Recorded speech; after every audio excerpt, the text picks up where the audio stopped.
Whoops. Had the microphone off, or I should say muted. Anyways, it's your boy Ola with Ola TV.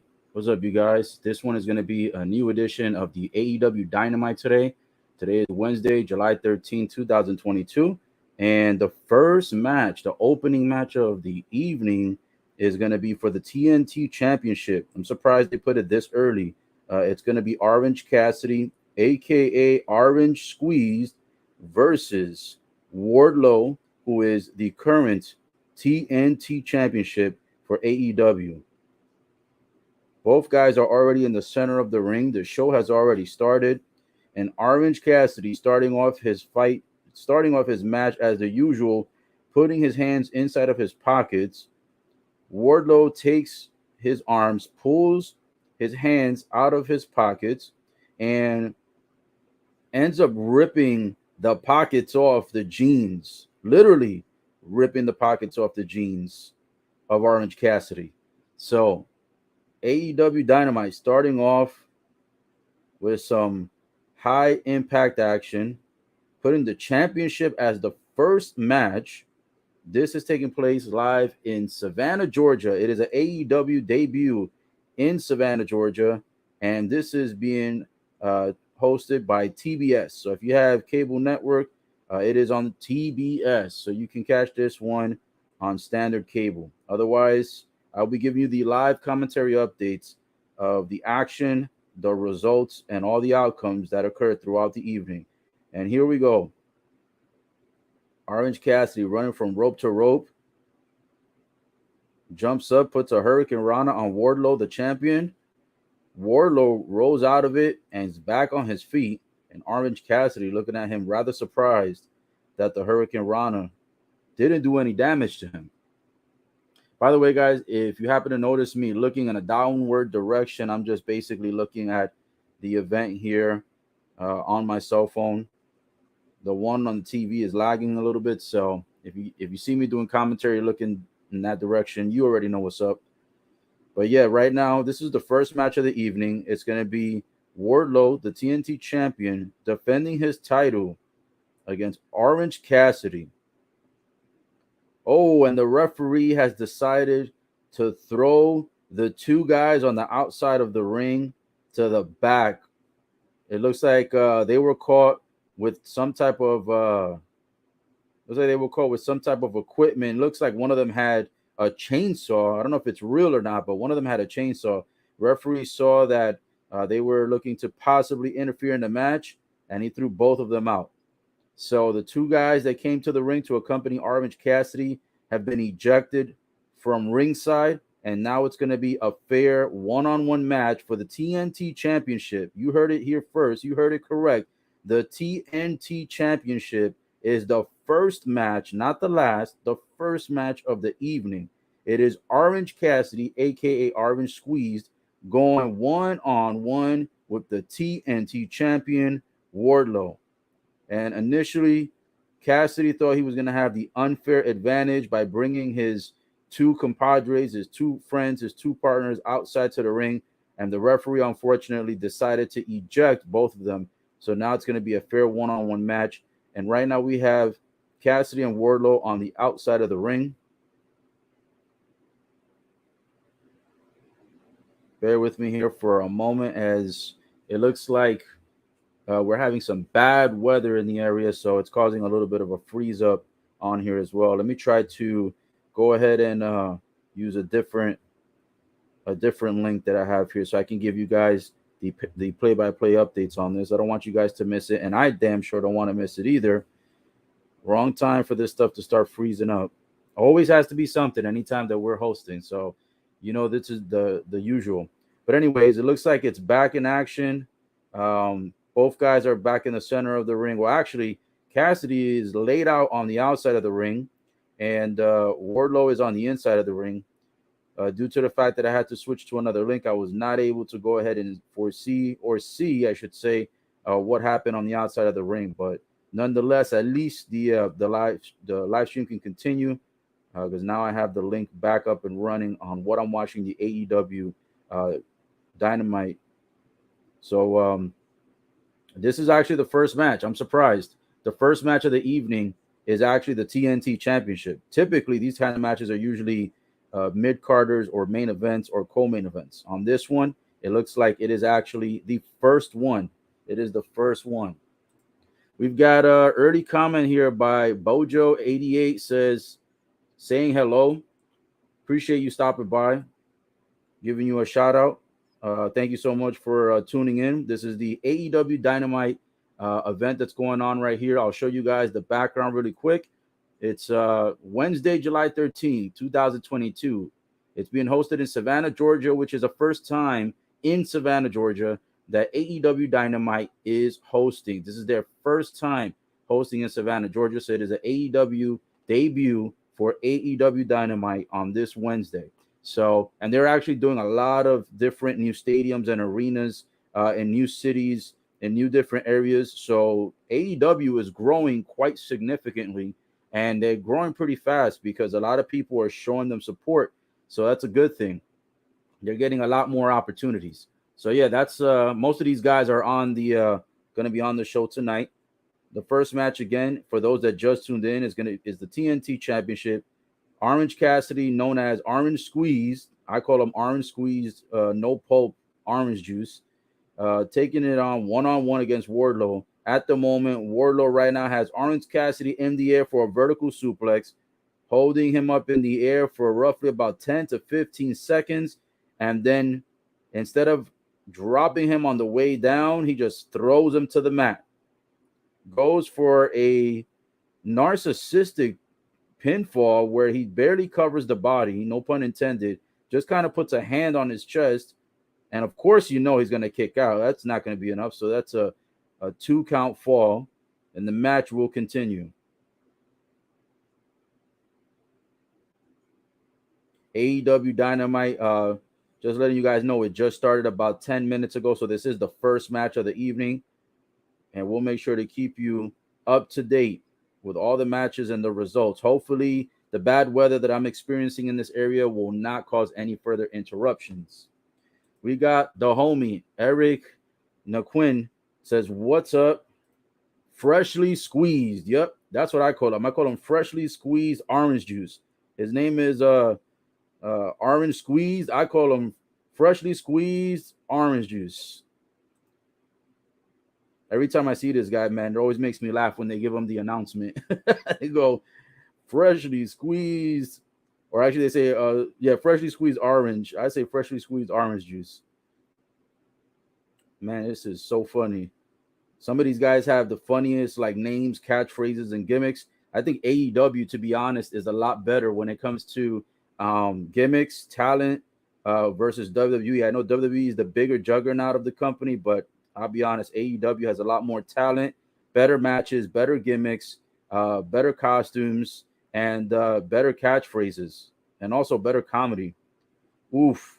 Right now, it looks like Wardlow was about to try to give a power bomb to Cassidy. Cassidy reverses and drops it down with a DDT.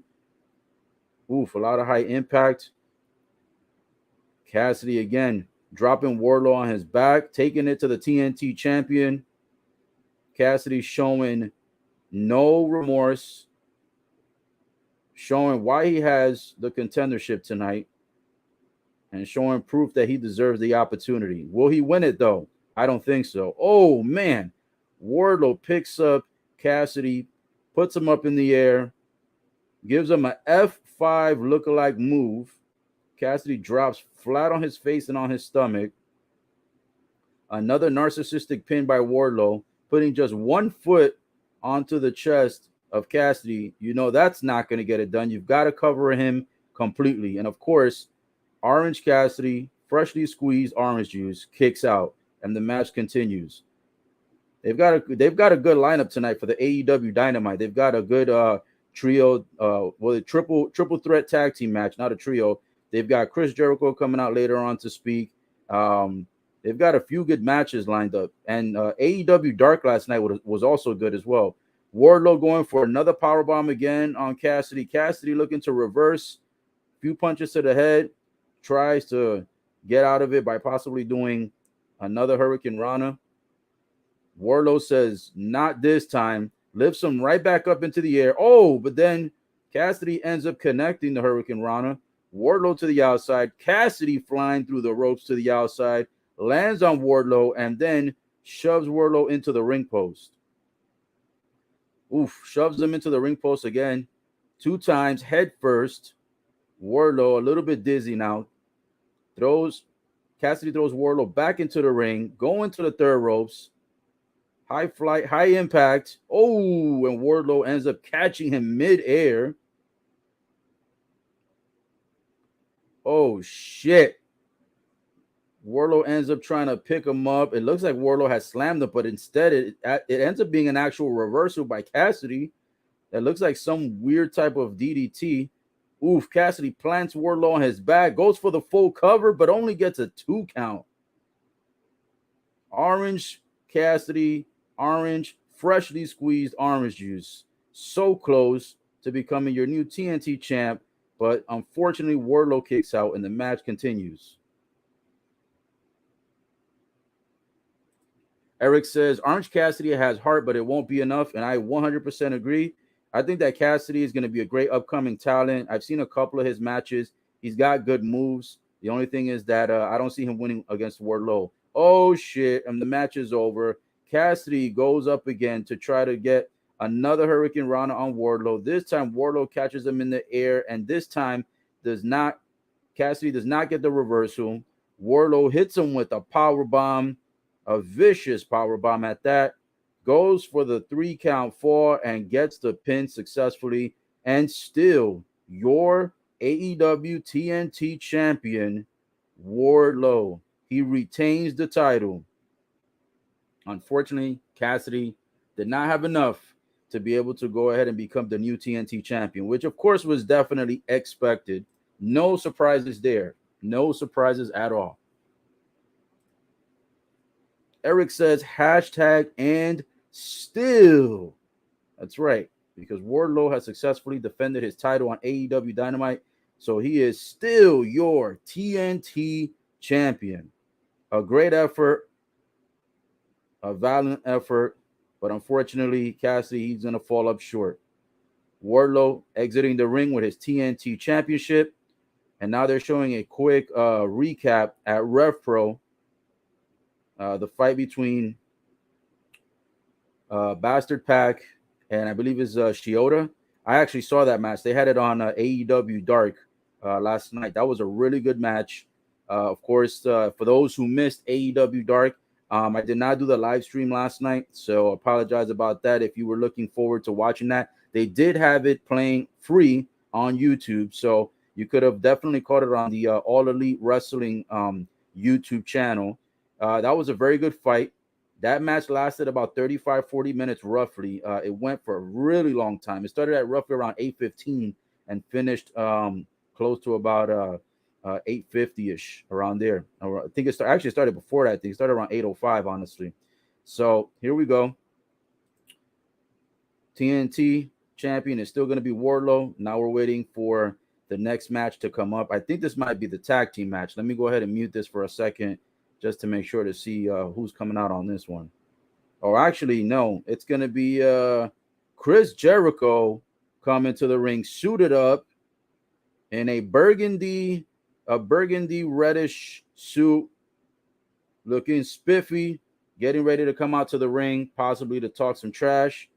So let's see what Jericho has to say. A whole lot of fireworks on the intro. The Jericho Appreciation Society, of course, owned by Chris Jericho himself. Jericho on the way to the ring. And just to make sure that there's no copyright issues, I'm going to mute the microphone for a second so I can possibly put up the volume and see what Jericho has to say at this moment.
All right, so just to give a current update right now, I know there was a moment of silence there. That was just pretty much because um, I was trying to listen to what Jericho was saying. So he's still talking, but at the moment, basically, he's coming out to trash talk Eddie Kingston. First, of course, Jericho has to walk into the ring and, of course, give himself the self glory, which expected. And of course, it becomes a bit comedic, so it's funny.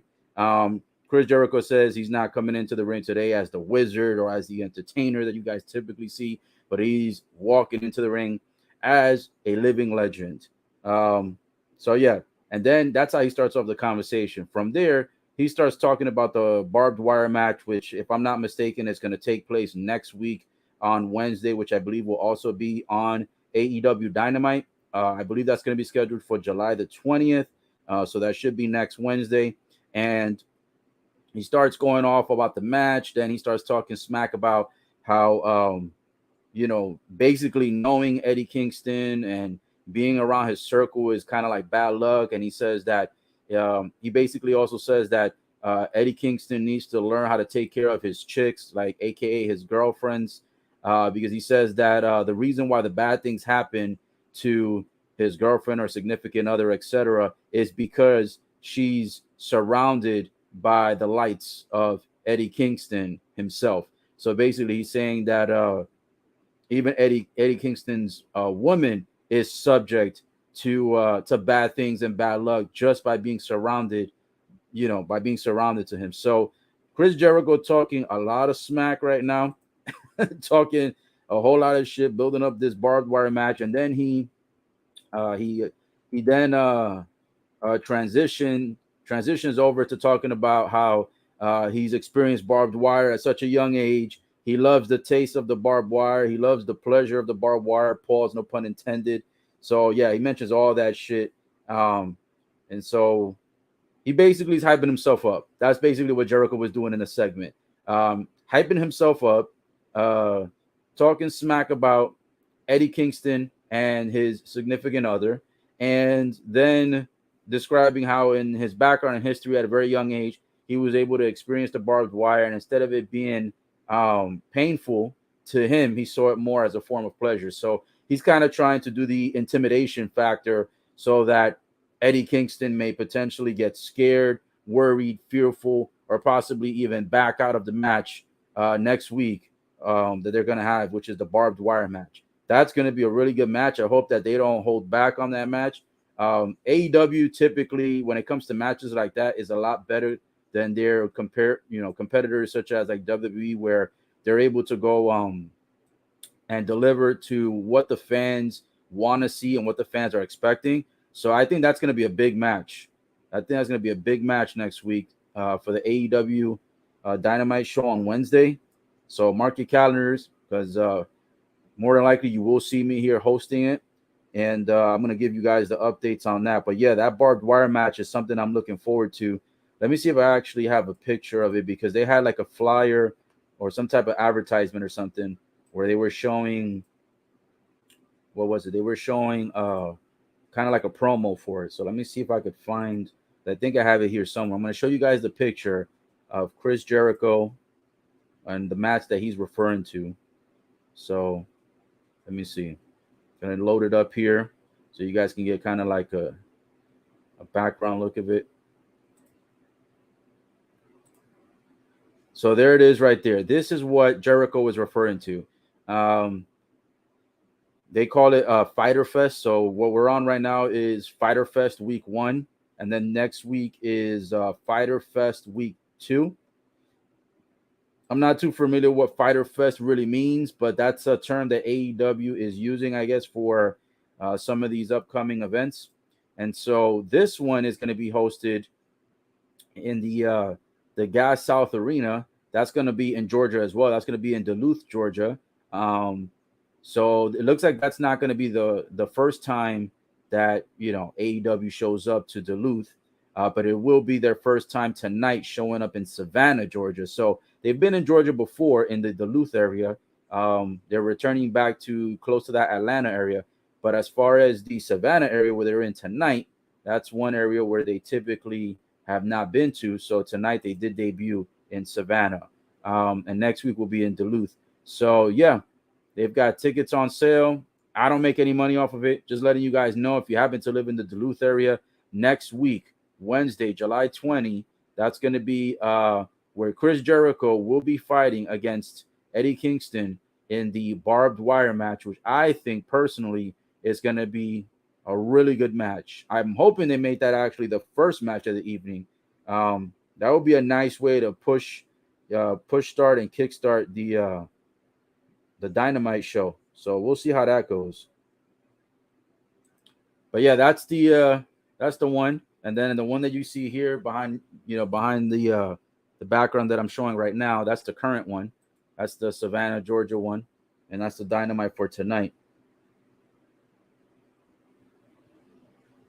So AEW was on a temporary commercial break. Right now, they're back from commercial break. Just waiting for the next match to begin, and let's see who's scheduled next. I definitely want to see the triple threat tag team match. They call it a triple or nothing in AEW. That's one of the matches I definitely want to see, the tag team match. So let's see. It looks like Konosuke is coming out next.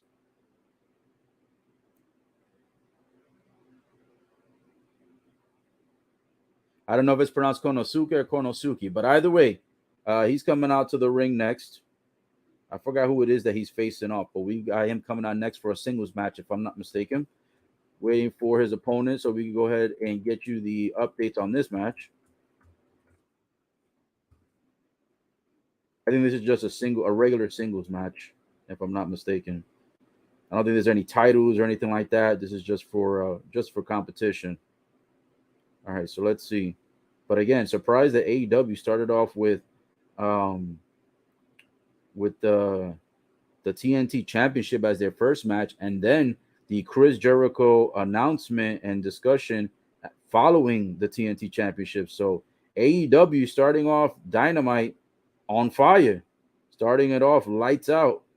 Oh, that's right. It's going to be Konosuke versus John Moxley. That's right. I don't think this is a title match. I can't remember if this is titled or not. But John Moxley on the way to the ring. That's right. It's going to be a one-on-one match. They're putting all the blockbuster guys, all the big names, all the the top tier guys, the A-listers, all coming out first. John Moxley comes out through the entrance and then rolls into the area where the fans are located, showing the title to everyone. The fans out there cheering him on, everybody recording, taking photos, etc. One of the fans goes and touches John Moxley, and John Moxley shoves his hand out of the way. John Moxley says, I will have none of this bullshit. Do not touch me. John Moxley does not like people putting hands on him, especially when it's fans. A lot of guys actually don't like that. Look at this. Everybody keeps patting him on the back. There's like 5 other people that patted his shoulder. I'll be honest, bro. Fans like that, if I was a wrestler, bro, I think over a period of time, I think I probably would have smacked or punched one of these fans, because wrestlers don't like that shit. You know what I'm saying? Like, they'll let it slide once or twice, but when it's like 5 people in a row, it's super annoying. But anyways, John Moxley, his match is coming up now against Konosuke or Kanosuke. But yeah, we got Mox against Konosuke. And I believe it's non-title. I don't think this is for the title. So this match is about to be on the way. They put all the good matches in the beginning of AEW. They're about to have nobody watching the end of the show. I think this is like a 2 or 3 hour content, if I'm not mistaken, for AEW, typically on Wednesdays. I believe it's either 8 to 10 or 8 to 11. It's already within the first 30 minutes. They've got Jericho came out. They've got the TNT Championship, and now they've got the Moxley match. It's crazy. So these guys are in the center of the ring, trying to square up, trying to get started with, like a little bit of strength competition. Moxley just ends up breaking the hold for the hands. Now he's got Konosuke in a one-arm submission behind his back. Konosuke reverses with a headlock. Moxley reverses, has Konosuke with a headlock. They break that up. They bump into each other. Nobody falls. They run into each other again. Nobody falls. They run into each other a third time, a fourth time, just bouncing back and forth from the ropes a fifth time. Oof. And Moxley got sick of it and just a big chop to the chest of Konosuke and then a snapmare takedown and puts him in a headlock on the ground. Crazy. AEW Dynamite. I guess that's why they call Wednesdays Dynamite, because they start out lights out with a bang. Oof, a nice little drop kick by Konosuke on the face of Moxley. And then a big Ric Flair chop across the chest. Still to come tonight is Christian Cage, Luchasaurus, Jake Hager, a.k.a. Jake Swagger from back in the days of WWE, and Claudio, a.k.a. Cesaro, who also came from WWE, and the Trio or Nothing match later on tonight as well. Oof, a couple of chops back and forth between Mox and Konosuke. Chops back to back. You know, the chest got to be lit up. No pun intended. Oof, a clothesline by Mox. Drops Konosuke on the ground. And now Mox trying to take momentum and complete control of the match. It's crazy that he's the champ now and there's no more CM Punk. I think that CM Punk injury is all fake. They probably just did that. I think the real reason they only brought CM Punk to begin with was just for the purposes of hyping up the pay-per-view and probably to get, pay-per-view sales, because that was just weird that all of a sudden he's out on an injury. Oof, Mox right now. John Moxley taking over. He's got a nasty submission hold on Konosuke. Suke right now trying to reach for the ropes, getting choked out by the neck area while one leg is also behind his back. A disgusting submission hold right now. It's got him a little bit lackadaisical. Finally reaches the rope and breaks it up. Both guys on the outside of the apron. Moxley has got Suke. Looks like he may be doing a power bomb on the apron or to the outside of pavement. Konosuke breaks it up. Both guys exchanging forearms. Forearm hits across the face. Mox goes for a kick to the chest. Konosuke blocks it. Oh, shit. Konosuke lifts John Moxley up and does a German suplex on the outside of the apron. This is why I love to watch All Elite, AEW Dynamite, and AEW in general, because these guys take care of business. Wow, a German suplex on the outside part of the apron. I don't even know how guys do moves out there in AEW. There's barely any space to do anything out there. And these guys, they always find a way to plant the moves. Moxley back in the ring. And Konosuke goes to try to get back in the ring. Catches a foot to the face. Falls back to the outside. And Moxley on the second rope, chanting and taunting to the fans as if he's won the match already, which he hasn't. Out there with the pizzazz, trying to show off. Konosuke getting up from the floor. Moxley rolls out to the ring, but on the opposite end. Konosuke still a little bit down on the ground. He looks like he was starting to get up, but now it looks like he's back to the floor. Moxley going around the ring, continuing the onslaught. Taking it out to the barricade area where the fans are. And just relentless punches to the face of Konosuke back to back. And now a chokehold right in front of the first row fans by the barricade area where it says AEW TBS. Right near the staircase. And Moxley with some more showboating. Sticking his tongue out, no pun intended. More taunts. Acting like a true heel. Moxley taking it up a notch in this match. Both guys are back into the ring. I'm not even sure how the referee didn't count them out. They were out there for a pretty long time. Oof, another chop to the chest of Konosuke by Moxley. Man, oh man, them boys are going to need ice after this match is over. Especially in the pectoral area, because these guys are smacking and chopping the shit out of each other on the chest. Oh man, they're up on the top to the third. They're on the third rope. Oof. And a nice superplex off the third. Moxley goes for the pin. And it ends up breaking. I don't know if Moxley broke the pin on purpose, though. It almost looked like he pulled Konosuke's hand off like he pulled his whole arm and hand off the mat, almost to like punish him. And there's a lot of blood right now gushing, and I don't know if it's from Konosuke. I think it is. It looked like his whole face and upper chest area and around the shoulders was just bleeding. I'm not sure where he started gushing from. It might be from the top of the forehead. I'm not even sure how he even got busted open. Pause. Because honestly, he didn't get hit by a chair. He didn't get hit by the stairs. His face didn't land on anywhere awkwardly. So I'm very surprised that he's bleeding. But he is gushing some blood from what it looks like. And then Moxley, oh man, a nasty German suplex on the inside of the ring to Konosuke. And then Moxley has some blood coming out of his nose area or mustache area. I don't know if that's blood from Konosuke. Possibly might be. And then now they show a close-up, and Konosuke's blood is gushing like he's sweating. That's how much blood is leaking out of his forehead. A big boot to the abdomen area by Moxley, and then he stomps on the face of Konosuke. I'm not even sure if Konosuke knows that he's bleeding. They show a close-up of one of the fans when one of the fans sees the blood, and she's like stunned and shocked at how much blood is coming out, almost in concern and fear for Konosuke.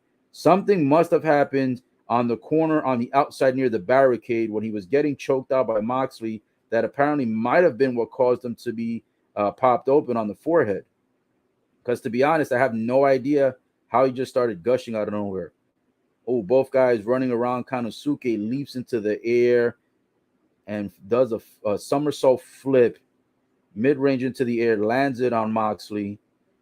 And yeah, the blood is still gushing down. I'm wondering if it's fake blood. It's probably real because AEW tends to do a lot of like crazy moves, but it's just I didn't see anything to have caused it. Oof, a big boot to the face on Moxley by Konosuke. Konosuke goes running towards the other set of ropes, and Moxley follows him and hits him with a clothesline.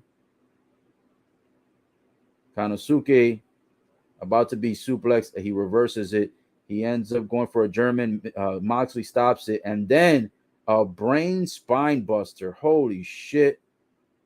Konosuke with a spine buster, landing brain first, head first, cranium first.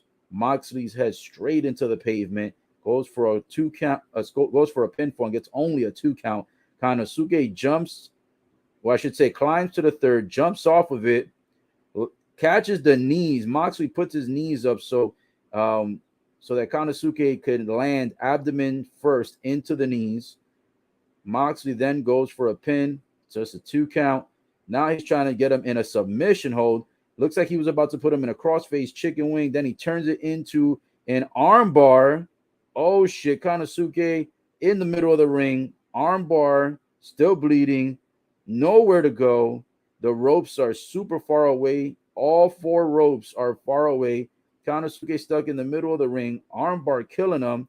And he rolls over and finds a way to get the foot onto the bottom ropes. And Moxley has no choice but to break it up. I honestly thought it was going to end right there. That looked like it was going to be enough to take care of Konosuke with everything else that he's endured in this match. Crazy match so far. This is the second match only of AEW Dynamite, and they've already put on a fantastic show within the first 42 minutes. Ooh, for Hurricane Rana by Konosuke onto Moxley, throws Moxley to the outside. Konosuke running rope to rope, jumps over the third, leaps out, legs wide, arms wide, somersault pause, no pun intended, and lands back on top of Moxley, no pun intended again, and then throws him into the ring. Going back to the third rope, Let's see if he'll connect this time. Hopefully, Moxley doesn't raise the knees again. And a frog splash by Konosuke lands it on Moxley, goes for a 3 count, and holy shit, Moxley still kicks out. What is going on? Moxley showing a whole lot of resiliency, heart, fortitude, stamina, and endurance in this match. Both guys, a phenomenal match. Again, I have no idea if it's for the title. It might just be a regular singles match. I honestly can't remember. But nonetheless, this has been a phenomenal one-on-one match. The second match of the evening so far. Oof. Konosuke runs to the rope, tries to do a clothesline on Mox. They both plant each other across the head. Go for it again. They both hit each other again a second time. Oof. Konosuke lifts Moxley, suplexes him down. Somehow there's a pin with only legs on top of each other. No pun intended again. 2 count. It's a kick out. Match continues.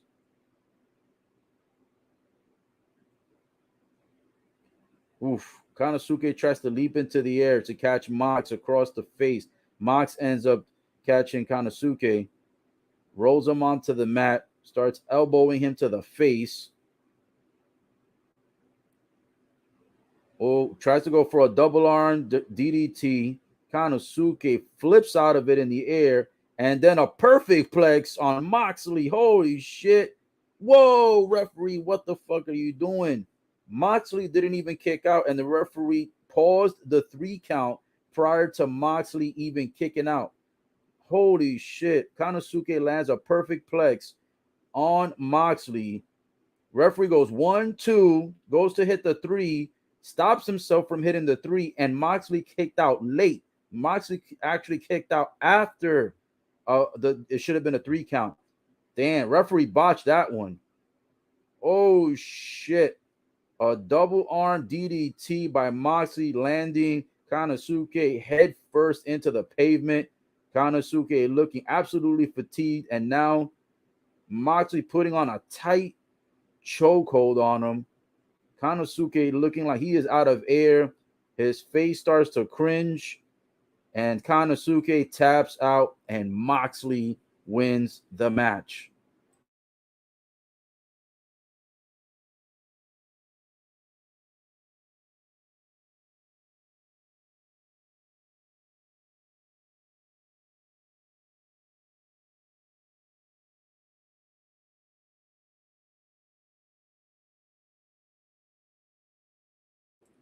Holy Jesus. What a match between Moxley. And actually, it looks like Moxley is busted open because there's a whole lot of blood gushing like from the left side of his forehead. So I'm not sure if both guys are busted open, but it looks like it. It looks like they're both bleeding from the forehead. So this possibly might have been an accidental headbutt somewhere, somehow, and both guys were bleeding from the top of their foreheads. What a great match. Again, I don't know if that was for the title, but whether it was or wasn't, I can tell you that AEW Dynamite is putting on a show tonight. Really good thus far.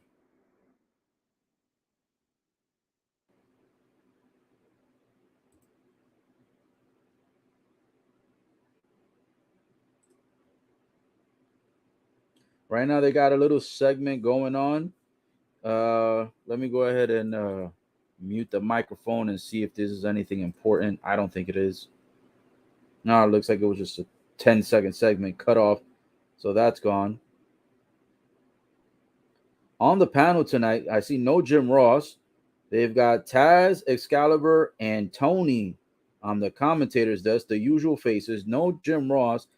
I believe Jim Ross usually shows up like late on the shows. I've seen him show up a lot of times 2 hours after the pay-per-view or 2 hours after their regular shows start. So, but yeah, no Jim Ross tonight. Looks like it's Taz, Excalibur, and Tony on the panel for the 3 commentators giving the live action on the AEW Dynamite show. Christian Cage is coming out early tonight to speak, just like Jericho did earlier. So I'm going to mute this again and see what Christian Cage has to say, because more than likely he's going to be doing a whole lot of trash talking.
All right, guys. Well, I'm back. So muted the microphone for a second just to hear what Christian Cage had to say. Of course, the usual Christian Cage, nonsense, similar to Jericho, just talking a whole lot of smack.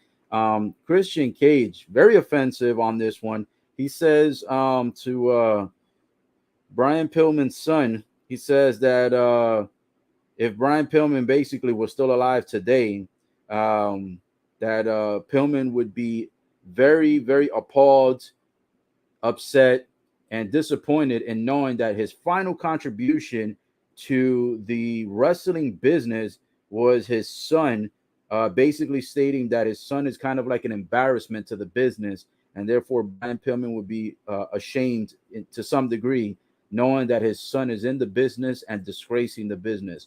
Um, Christian Cage, always known, even from WWE days, to go low blow on the insults, the commentary, the speeches. But yeah, opens up with talking shit. Um, Walks Luchasaurus to ringside so Luchasaurus can have his match. And this match, not much to call. It lasted pretty much about like 30 seconds. Not much impact to start the match. Puts the guy in a submission hold, and the match is pretty much over. And now Luchasaurus is just adding more punishment. So that was a quick match. Nothing to really talk about there. Christian Cage spent more time insulting Pillman's son than the length of the match itself. Holy shit, though. He plants he puts Brian Pillman's son on the table and then picks up I think it's I don't know if this is Jungle Boy, lifts him up and then slams him to the stomach. The table doesn't break, so he lifts the guy up again and then slams him again through the abdomen of Brian Pillman's son, and oof, homie ends up breaking the table the second time. Both guys looking like absolute trash out there. And Chris Jericho, I mean, not Chris Jericho, look at me. Christian Cage also mentioned that Brian Pillman on his best day was just an average wrestler. So a lot of shit talking by Christian Cage. That's probably why the match was only 30 seconds, because Christian Cage took up most of the airtime just talking smack, talking a whole lot of shit during the intro of the match. So that's that.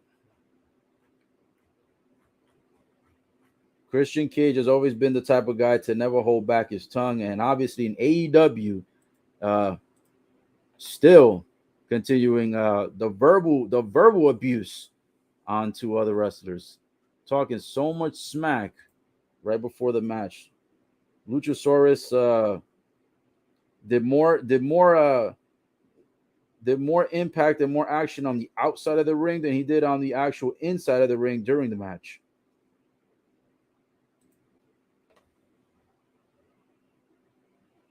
We got Eric coming through, says Luchasaurus about to kill this guy. He pretty much did.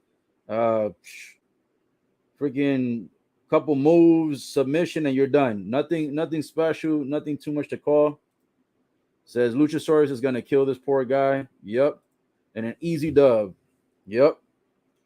Yeah, that guy, I don't know what he was thinking, but Luchasaurus was not the guy for him to go heads up on AEW Dynamite. That match, I say, was like 30 seconds. Probably exaggerating. I give it a solid 2 minutes. Probably a 2 minute match. Friggin' Christian Cage insults were probably like 8 minutes in itself. You know what I'm saying? Christian Cage spent more time creating insults than Luchasaurus's match combined. So it's like, yeah, nice way to put the spotlight on Christian. You know what I'm saying? But at least Luchasaurus took care of business, so that's an easy W. And now it looks like it's on commercial break. Man, so a lot of stuff happened in the first hour. First hour is a lot of action. Let me try to go back just in case anybody tuned in kind of late. For the opening of this, we had the TNT Championship match again. It was freshly squeezed orange juice, aka Cassidy, went up against Wardlow. It was for the TNT title. Wardlow was the champ. Wardlow was able to retain, still, and he's still your TNT champion. Then you had Chris Jericho coming out talking smack to Eddie Kingston, talking shit about his girl, talking about the barbed wire match, and then of course talking about himself, how he's a living legend, etc., etc., etc. Following that, you've had the Konosuke versus John Moxley match. Moxley was able to go ahead and take care of business. However, both guys evenly dominated each other in that match. Very, very good match. Um, Hard to pick which one I liked more between Konosuke versus John Moxley against the opener of the TNT Championship match with Wardlow versus Cassidy.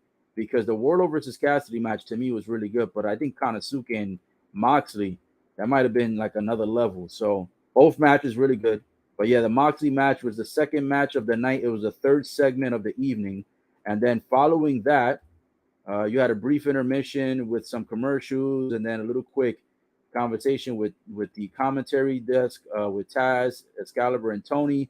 And then following that, you had Christian Cage coming out with Luchasaurus. Luchasaurus wins his match in probably like 1 or 2 minutes. Christian Cage, prior to the match, talks for like a good 6 to 8 minutes.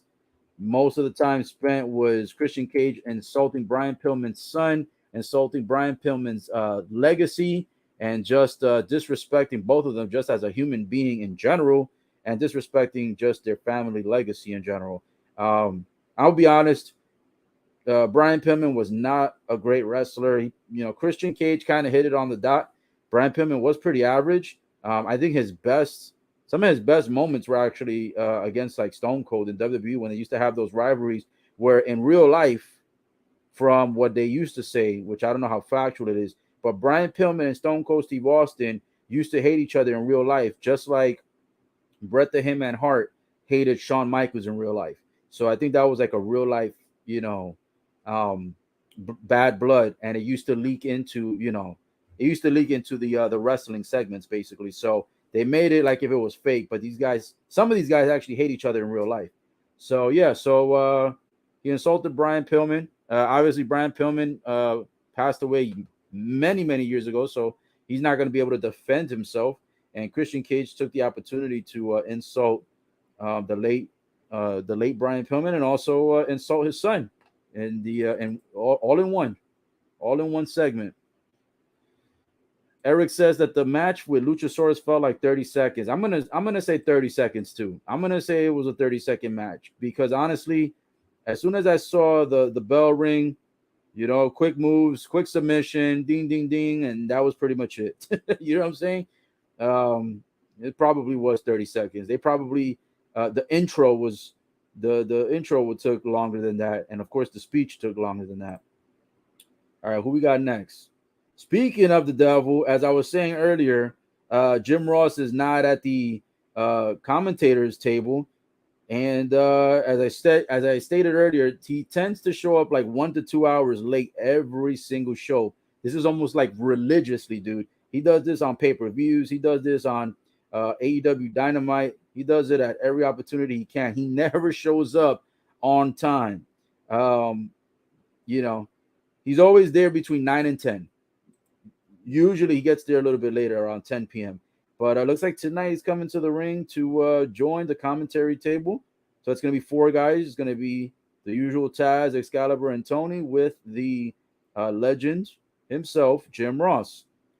And then now we have one of the members from the Jericho Appreciation Society coming out. So that's going to be the next upcoming match. And of course, I don't know why now all of a sudden starting to freeze up. Okay, cool. It's back. So Jack Hager, 19 wins, 14 losses, overall AEW record. Man, that means he only wins about 55 to 53% of his matches. Holy shit. Not a surprise there because Jack Hager, a.k.a. also known as Jack Swagger from WWE, Jack Hager wasn't that great of a gimmick or a wrestler back in the WWE days, if I'm being honest. He kind of felt like he was a taller, low budget version of Kurt Angle. You know what I'm saying? So not surprised that Jack Hager's record is 19-14 in AEW. Not surprised. He's not a A-lister in my opinion. He's not a top tier guy. Oh, that's right. He's going up against Claudio. Claudio, aka Cesaro, who just joined the AEW platform recently on the pay-per-view. I believe it was at Forbidden Door, if I'm not mistaken. Came in, got his first victory in AEW, premiered at the pay-per-view. Also, at the end of the pay-per-view, beat the shit out of like 10 different guys with like 10,000 different shoulder block hits, just clearing out the ring. And has a 2-0 record so far in AEW. So we've got two former WWE wrestlers going heads up. If this was still WWE, it would be Cesaro versus Jack Swagger. But since it's AEW, it is Claudio versus Jack Hager. And oof, already starting with high impact. That's one thing I can say about Claudio. Claudio starts the matches, no BS, going in for business right away. He doesn't waste any time. Goes straight for the shoulder block. All right. Now I've got to go ahead and refresh yet again. Sheesh. Having a lot of bad weather down here, so it's impacting what I'm watching. It's the worst. All right. It's back in action. Both guys in the outside of the ring, and Jack Hager with a nasty clothesline on Claudio.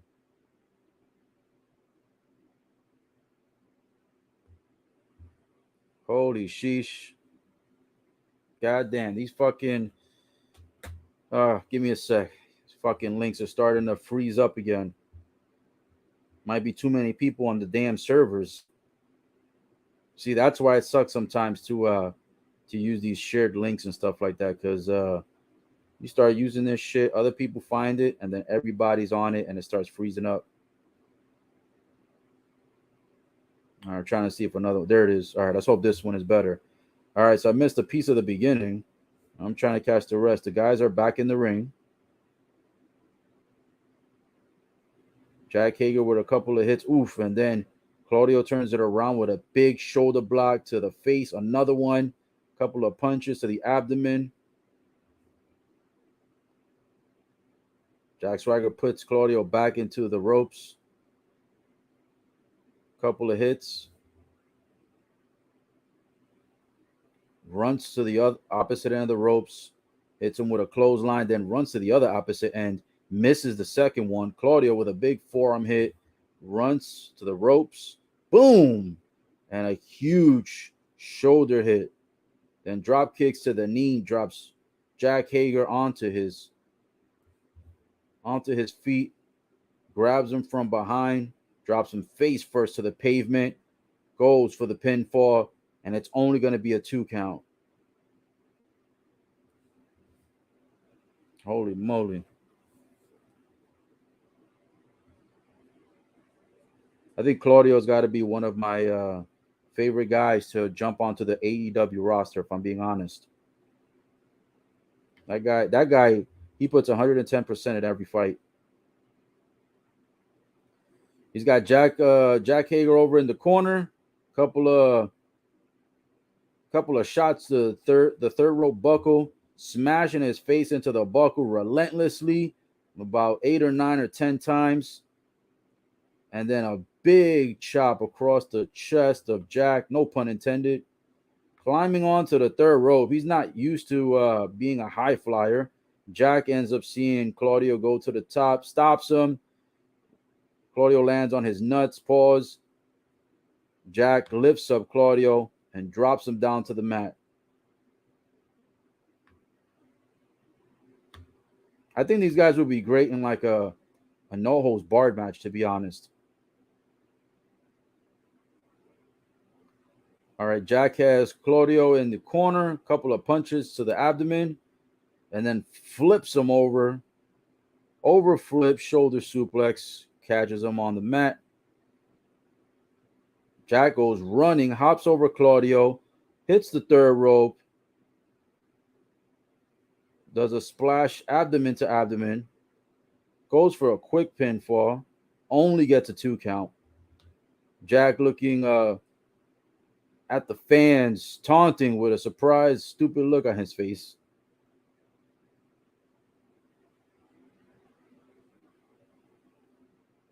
And that's right. This Friday is going to be AEW Rampage. I don't think I've ever hosted an AEW Rampage um, Friday show, but damn, it's at 10 o'clock on TNT. I might want to cover that.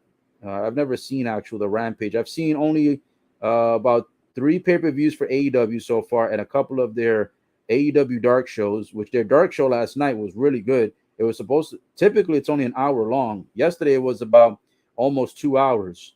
Um, it was like an hour and 50, an hour and 45 ish. And then, of course, they had the final 10, 15 minutes just introducing, all the matches that are going to lead up to AEW Dynamite, which is tonight. But yeah, man, usually it's like an hour, if I'm not mistaken, on YouTube. They went almost 2 hours on that shit, especially because of the last match with the Bastard Pack putting the title on the line. So that was really interesting that AEW Dark provided more content than usual. I enjoyed it, no complaints, and it's free. So yeah, pretty dope. AEW Dark actually gets to, in my opinion, gets better each week. But anyways, back to AEW Dynamite, which is tonight, Wednesdays, 8 o'clock, 7 Central. Got Claudio right now, a couple of punches to get out of the corner. Jack ends up doing a belly-to-belly suplex. Claudio back on the mat. So far in this match, I want to say it's almost even, but to be honest, I think Jack actually has been kind of doing a bit more action, a lot more than Claudio. Here we go, center of the ring, going for a suplex, blocked by Claudio. Jack goes for the suplex again, blocked again. Oof. Claudio looking to reverse it. Oof, struggling to get him up for the vertical. Plants him down. Nice reversal, nice impact on the vertical. Jack must be a lot heavier than Claudio thought because he lifted him up, and halfway up, it looked like Jack's feet were going to go back to the ground. Claudio continued to just fight, continues to lift Jack's body up, and then plants the vertical suplex clean. So nice impact there. Here we go. Claudio goes to throw Jack to the ropes. Jack reverses, and Jack catches Claudio into the face, boot first. I'm not gonna lie to you, Jack's holding his own on this match. I'm not a Jack Hager fan, never been a Jack Swagger fan either, but in this match, holding his own. I think these guys even each other out pretty good in this match, and I think their ring capabilities also match each other nicely. So that's why I think they would be great in like a no holds barred match or a tables match or a ladder match or something like that. They're showing the replay on that vertical. Oof. It looked almost like a video game the way he was lifting up Jack Hager into the air. Like when the guy's about to do the reversal on you in the WWE games or the AEW video games, and then you keep pressing like that, you keep pressing X, you keep pressing whichever button is gonna get the move in. That shit is funny. Oof. Jack Hager gets a clothesline and lands Claudio back on his back. Oh shit. Claudio jumps onto the second rope and does like a he does kind of like a bison twirling spin going head first towards Jack Hager. If any of you played Street Fighter back in the days, or if you played any of the modern ones, when Bison does that little kind of like that little spin move where he turns into like electricity for like 3 seconds and does like this little spinning mid-range move. Yeah, that's kind of what Claudio did. He did the Bison twirl from Street Fighter. Oof. Throws Jack Hager to the turnbuckle, hits him with that shoulder block, throws him to the other side, hits him with the shoulder block again, goes against the ropes, kicks him out the ring, and Jack Hager hanging out with the front row fans leaning on the barricade. Claudio goes to the outside of the ring, runs all the way around, and runs shoulder first right into the face of Jack Hager. Jack Hager on the ground, and then Claudio giving some fist pumps to the fans in the front row. Fans showing their appreciation and excited. Man, oh man, great way to get the fans into the match. Claudio on the third rope lands body to body on top of Jack Hager, goes for the pinfall. Jack Hager kicks out. It's just going to be a 2 count. Claudio looking at the ref like, are you sure? He's like, are you sure? That should have been a 3. Claudio now hyping up the fans, giving them the twirl, giving them the taunt. Oh shit, he actually catches Jack Hager. 1, 2, 3, 4, 5. Oh shit, and he stops. Usually he does like 10 or 20 of them. 5 spins. Oh, and turns it into a sharpshooter. Shout out to Bret Hart. Turns it into a sharpshooter. A Bret the Hitman Hart sharpshooter. Jack Hager in the center of the ring. And of course, when the action is picking up, my link starts to freeze up again. What a fucking joke. Watch me end up missing the end of this match. Man, I should try to put the link on the TV because fuck. This shit is freezing up again. Man, oh man, I've got to find a more stable connection because this fucking sucks. Which is weird because this never really happens. Most of the time, this shit is on point, and all of a sudden, it's like everything is just freezing up. Let me try going back to the original one. I'm gonna try to reload it. I'm wondering if there's something wrong with the internet because now the internet is on the phone is showing an issue. Man, oh man, guys, sorry for the technical difficulties. Oh man, I'm trying to refresh. This is bullshit. Man, oh man, I can't believe it. Come on, hurry up.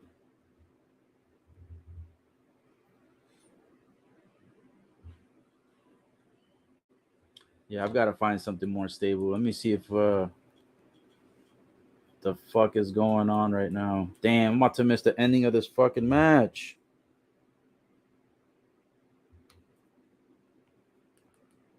Let me see if I can find it on TV. This sucks. This really sucks.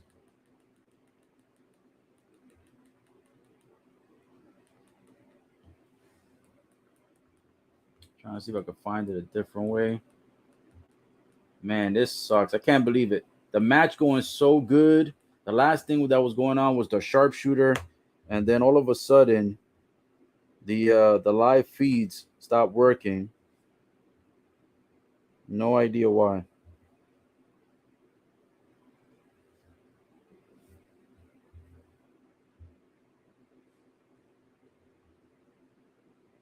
Yeah, my phone's acting up, man.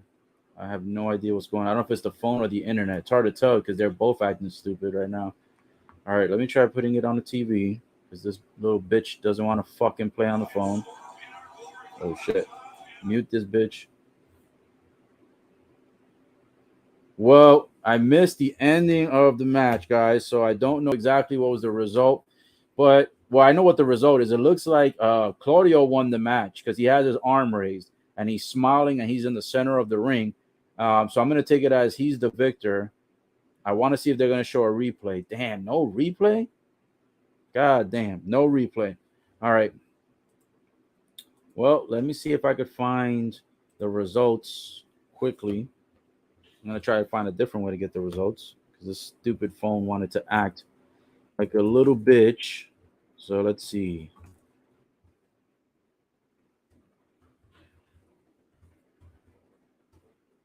Man, oh man, I can't believe that shit. Fucking phone started acting up. All right, let's see. I'm gonna try to get you guys the results on that one. Gave you all the action. I gave you like 95% of the action, and then of course everything had to like freeze up right in the end. So stupid. All right, let's see. Dun, dun, dun. Sheesh. Trying to get an update on this. All right, so the first update I'm looking in didn't tell me anything. Well, I know that Claudio won. I'm trying to figure out though how he won. That's the main thing. I want to know how he won. I don't just want to like tell you guys, "Oh yeah, he won." I'm wondering if he won by the submission. Let's see. 2022, July 13. That's the one we're on. Damn, why are they taking so long to post the result? They never take that long. I mean, I know he won. I just want to give you guys how it ended. Because I wonder if it finished by submission. That's the main thing. Did it finish by submission?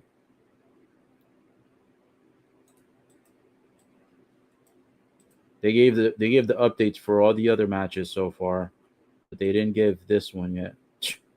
These people. This shit is funny. All right, let me check here and see if they got it. Videos.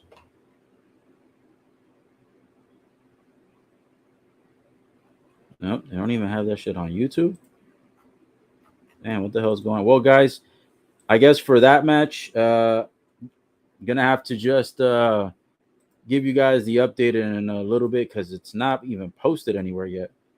And they're taking kind of long to post this shit.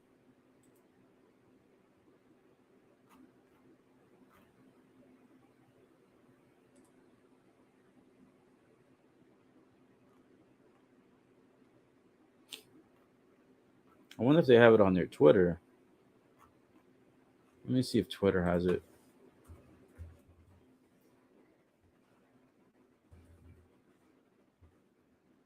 Let's see. I'll check on the Twitter.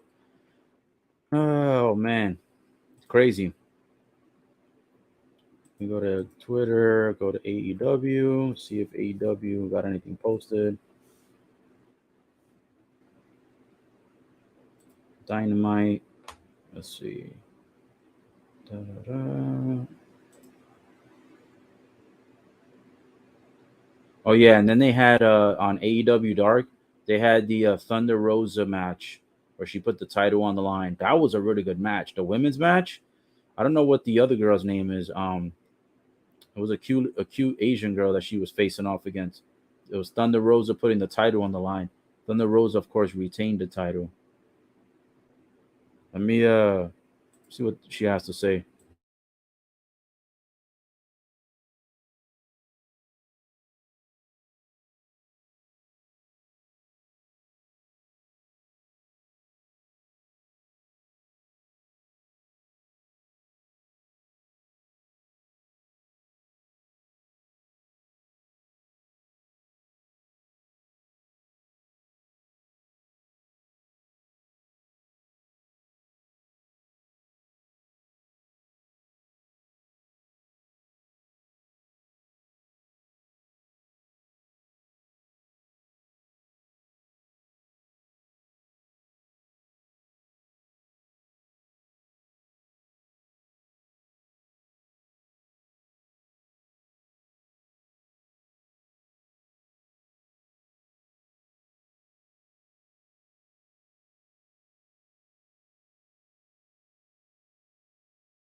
All right. Well, I had to mute it again for a second because I was listening in onto this quick segment that was Thunder Rosa and Tony Storm. Thunder Rosa and Tony Storm were super hyped, talking a whole bunch of smack, how they're gonna be like basically the best two, excuse me, the best two chicks on AEW.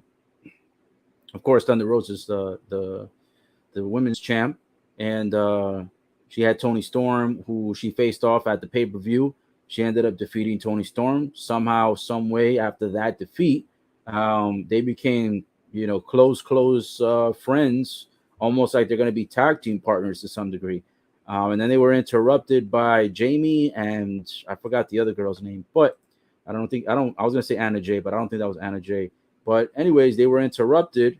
And speaking of Anna Jay, actually Anna Jay is on the ring right now. Um, damn, Anna Jay's fucking hot. God damn. Um, yeah, she's smoking hot. Everybody's got Anna Jay signs, we love you signs. Holy God, that girl is so hot. Man, if you're not a fan of Anna Jay, you better become one because Anna Jay is smoking hot. Sheesh. I'll tell you what, that's another thing. AEW, for the most part, I think their women are so much hotter. The AEW women are way hotter than WWE. WWE has some really, really nice looking women's contenders, but damn, AEW be like all of their girls be fit. All of their girls got a pretty good gimmick, and they all look good as fuck for the most part. But anyways, yeah, the segment was interrupted. There was a segment that Tony Storm and Thunder Rosa were having together, and while they were having a nice discussion, it was interrupted by two other cuties, two other baddies, and then from there, now we have segued into the Anna Jay match. So yeah, Anna Jay in another singles match, not accompanied by her new team. What are they called? I think they're called Dark Order. Um, yeah, they didn't come. They didn't come with her to ringside, so she is home alone. She is alone in this match, going 1-on-1. Damn, man, I'm telling you, Anna Jay fine. Let's see, who is Anna Jay facing right now? I have no idea who this chick is. Let me see the matches here.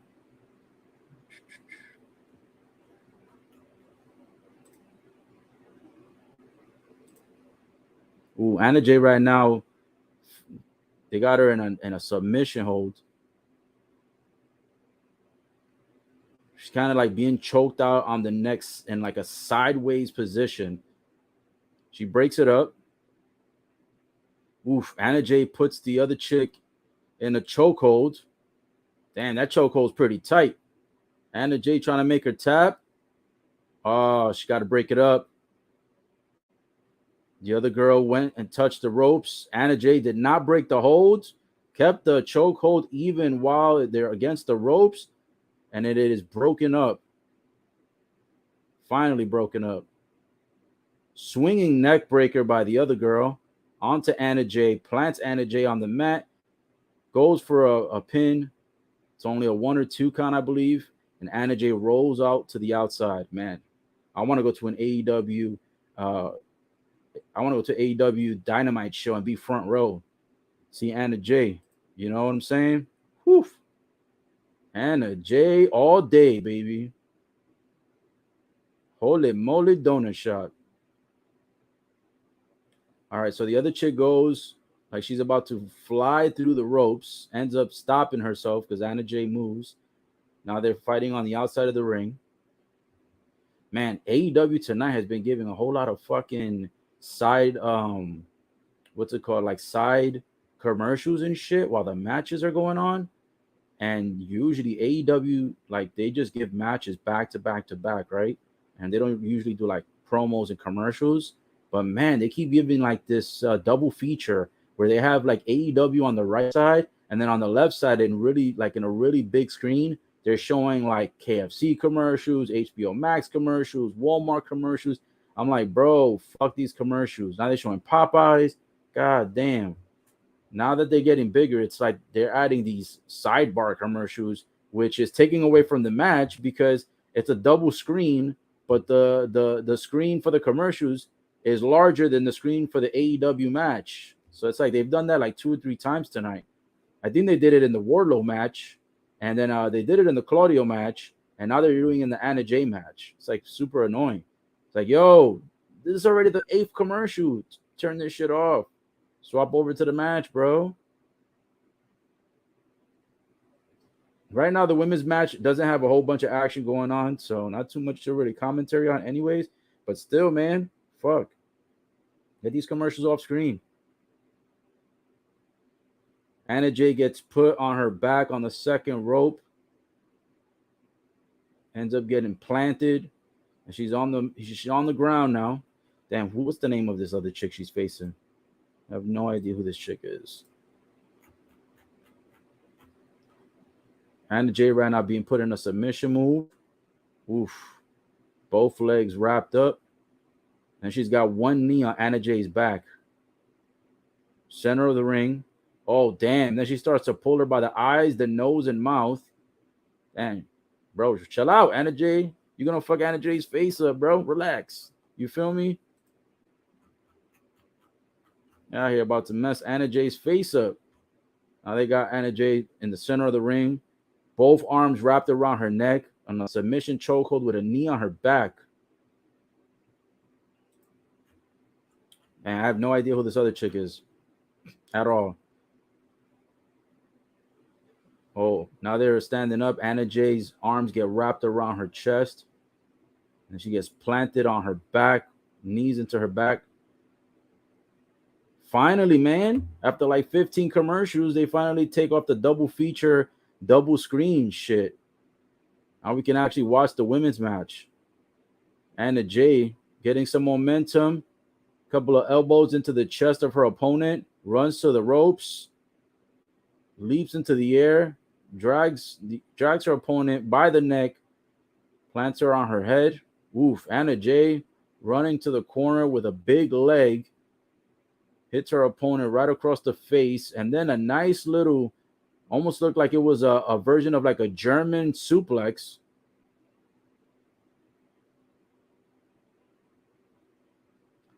Oof.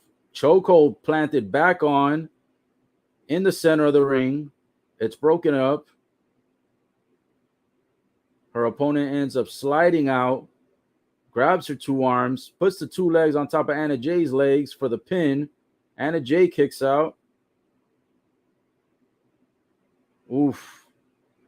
Her opponent spinning her around 1, 2, 3, 4, 5, 6. I have no idea what the fuck she's trying to do. It looked like she was going to go for a double arm pin, and it ends up spinning her around 6 times. Now looking like she's going to set her up for like a pedigree spine buster type of move, and Anna Jay reverses it, plants the other chick on the mat. Now she reverses it after the pinfall. It's getting a little bit sloppy in this women's match. The pinfalls and the moves are getting a little bit out of whack. Oof. Anna Jay in a very, very non-optimal position. Her body is like folded like a sandwich. Her arms are all the way pulled to her back, and the other chick has the two legs in between her abdomen area. That's broken up. Another pinfall, another 2 count.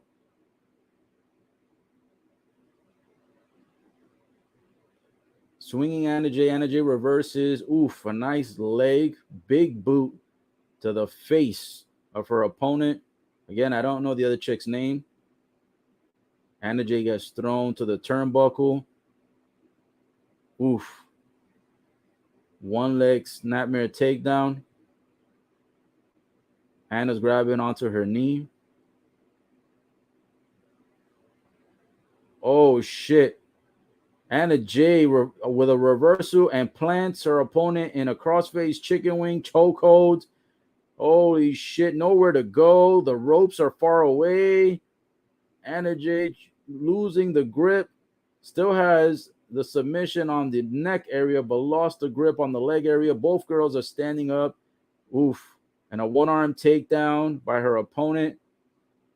Her opponent puts her in a submission hold in a very precarious situation. One arm behind the back, one leg behind the back. Holy shit. No way. Are you kidding me? Anna Jay taps on Dynamite. Holy shit. Her opponent gets her in a one-leg Boston Crab type of move where she has one leg up, and then she also has her knee on Anna Jay's arm, and Anna Jay's left arm is pulled all the way back. God damn, Anna Jay's arm looks like it's hurt. Oh, and her friend comes out to save her. Holy shit. God damn. That was crazy. Anna Jay tapping on Dynamite?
Oh shit! I had it on mute for a second because I was listening to the commentary with that chick. I think her name is Cargill. I don't know her first name, but yeah, Cargill was on, and damn, she's tall as fuck. Like Cargill is like, god damn, how tall is this chick? She's like 6'1". I don't even know how tall she is, but damn, this chick is tall as fuck. She was talking a lot of smack, and it was her that she had her homegirl that's part of her, I guess her team called the Baddies or something like that. Let me see. Yeah, it was Jade Cargill. That's her first name, Jade. So Jade Cargill was talking smack to this other chick, talking about, yo, I already beat your ass. Like, what the fuck are you even doing here? She was talking hella smack to her. And then her homegirl started talking smack to that chick too. And then yeah, so that's what that little interlude intermission was. That's why I had it muted for a second. That shit was funny as fuck. Yo, this Ring of Honor, Death Before Dishonor, that shit looks like it's gonna be fire. It's on Saturday, July 23rd. Starts at 8 o'clock. So that's gonna be not this weekend, but next weekend. So that's gonna be like 2 Saturdays from now. Can't wait to see that shit. I got a couple of guys out here talking smack towards Jim Ross. Oh, Tony left, so now it's just Jim Ross, Excalibur, and Taz. And it looks like this is, I don't know who this guy is, but he's talking a lot of shit. Let me see what he's saying. And I think he came out with Andrade.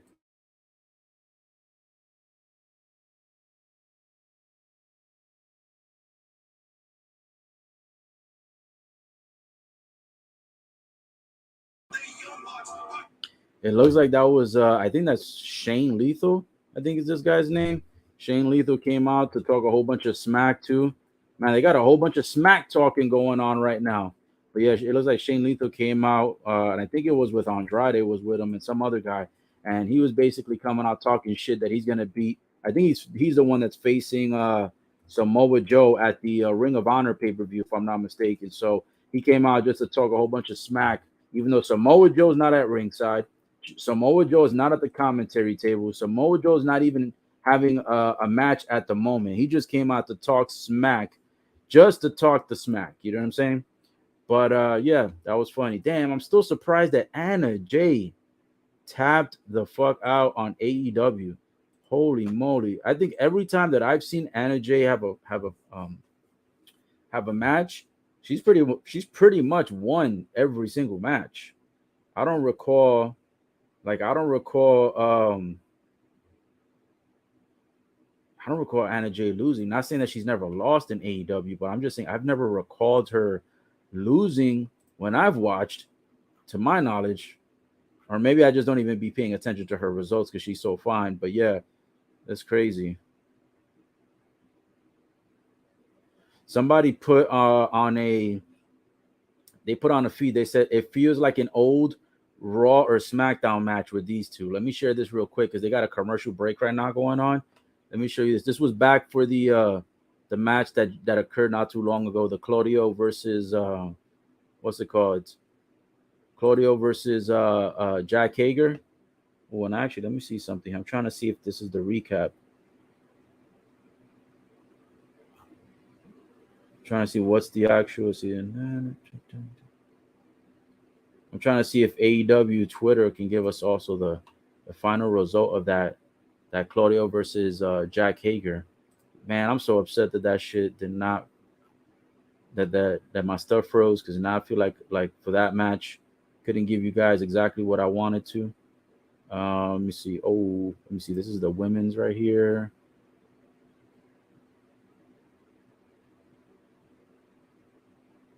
Oh, there it is. Okay, so the girl that Anna Jay was facing off against was she's the women's world champion. No, not the women's world champion. Excuse me. The Ring of Honor Women's World Champion Mercedes Martinez is the one that came out to help Anna Jay because Anna Jay was catching the beats by Serena Deeb. Serena Deeb is the one that she was facing off. That's the one I didn't know who the fuck the name was. So yeah, it was. Let me actually put that here. So it was Serena Deeb versus Anna Jay.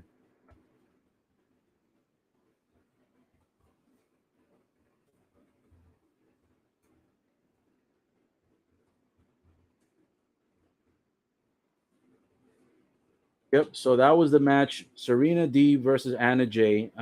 Serena D ends up putting Anna Jay at the end into a submission hold. She puts her into that submission hold, which is kind of like a one-leg Boston Crab, but simultaneously, while she has one leg up, right, she's got the left arm of Anna Jay, uh, kind of pinned on the back. So like she has one of her legs up, she has one of her arms wrapped up, and it almost looks like either her knee or her thigh looks hurt because now they're showing a quick segment, and Anna Jay is kind of grabbing the knee. So I don't know if it's injured for real, but she got her ass fucking. She submitted nasty. Like I didn't think she was gonna actually submit, but Serena Deeb took it to her, and then Serena Deeb wouldn't break the hold. The referee kept trying to get her to break the hold, and unfortunately, what ended up happening was Mercedes Martinez ends up running into the ring, saves Anna Jay from getting, in more of a predicament, in a worse situation than she was already, and she ends up, how do we call it? She ends up breaking the submission. So yeah, she was. If it wasn't for Mercedes Martinez coming out to save Anna Jay, Serena D was gonna fucking do a number on her ass. She was gonna fucking rip her leg and arm apart with that Boston Crab, that one leg Boston Crab. All right, so that's the update with that. So now you guys got the full update of the ending of that match, and then the Claudio match. I'm still looking up. Now we are about to have, I believe it's the tag team matches coming up.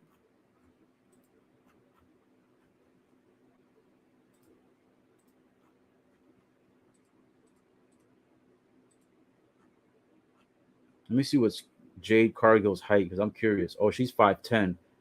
She's 5'10", but her ass looks like she's fucking 6'1".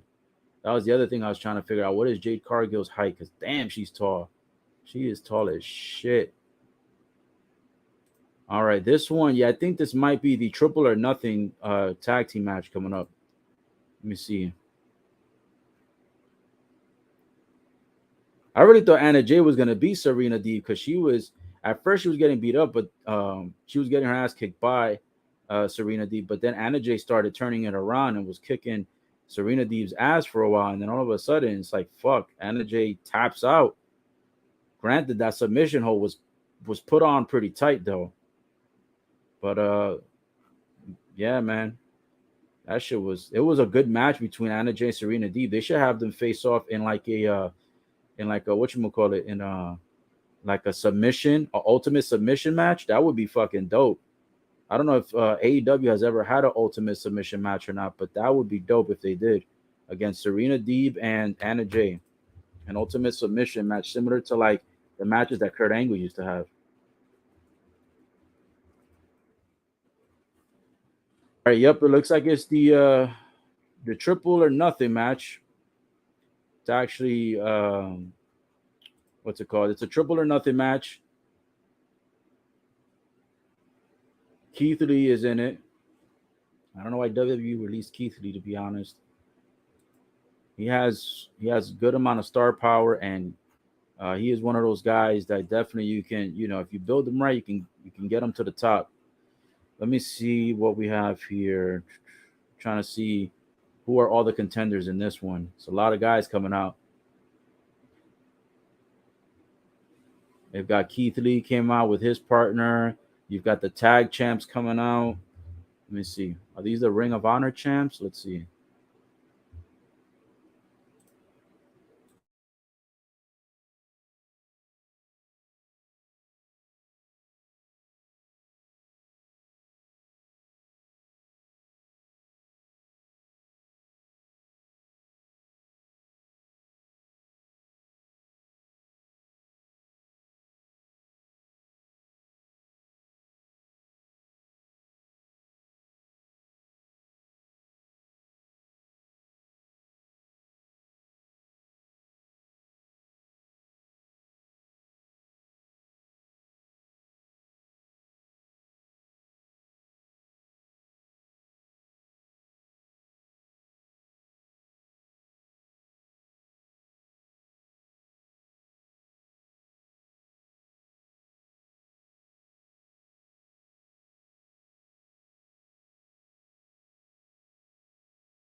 Yep, it looks like it is the tag team match, and it is going to be for the AEW World Tag Team titles. Um, you've got Nick and Matt Jackson, aka the Young Bucks. They're going to be defending their titles. They are the champs. And then you have Ricky Starks and Powerhouse Hobbs. Those guys are tag team.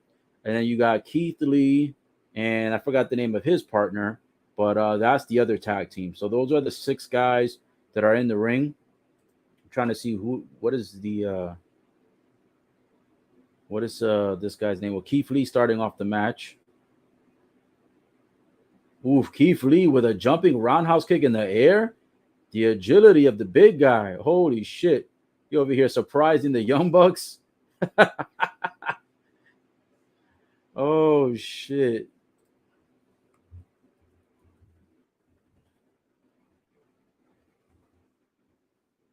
That was funny.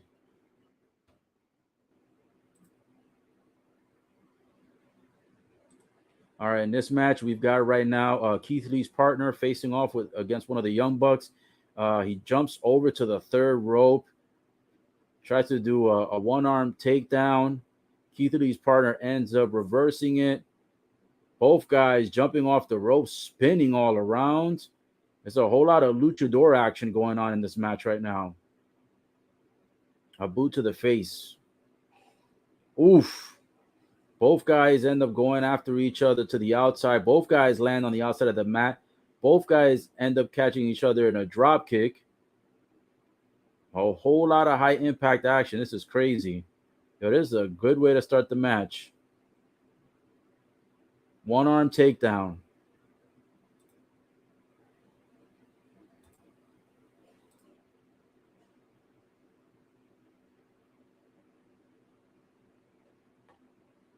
Huh.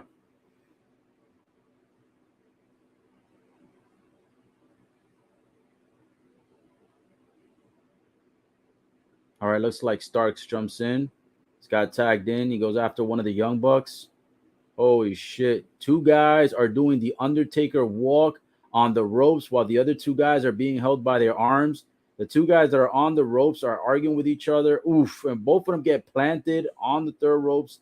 Nut sacks landing first onto the ropes. Holy shit. A peanut butter sandwich. No pun intended. God damn. Oof. A nice perfect plex pin. Gets back up. Another nice perfect plex pin.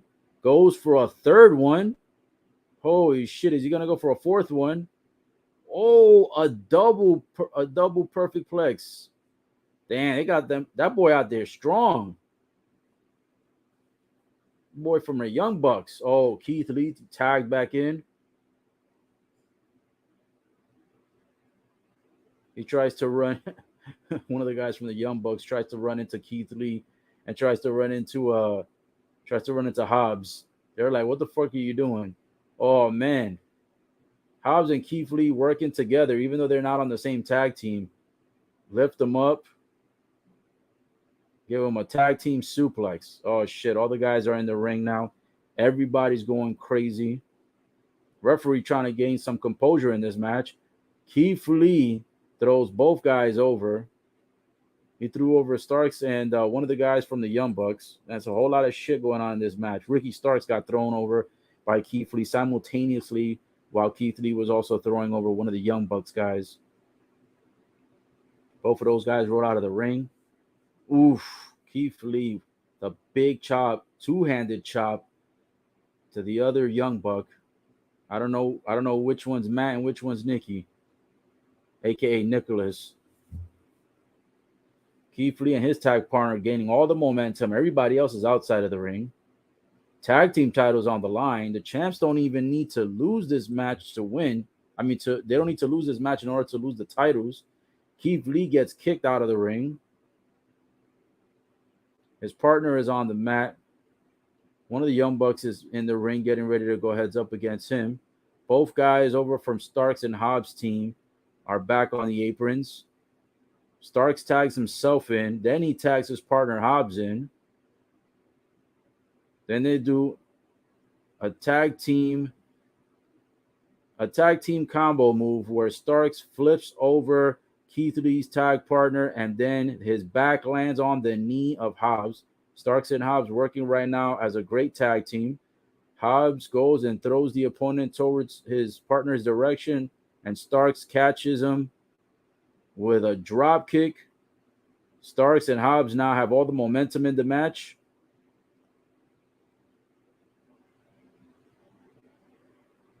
Oh my God. And now they're doing the commercial shit again on the side where you could barely even see the match. They've got the commercials on the left part of the screen, and then they've got the AEW matches on the right part of the screen. I don't know what AEW is doing, man, but they've got to figure out a better way to do that. If anything, they should swap where they show the matches on the bigger screen and they show the commercials on the smaller screen. You know what I'm saying? Damn. So much for trying to give the people what they want. They got all these advertisements now that flow through the AEW Dynamite matches. And it's not like it's on the bottom of the screen or the top of the screen. It's literally taking up like this much of the screen, like 3/4 of the screen. And then the other 25% of the screen is the AEW match. Man, that shit is annoying.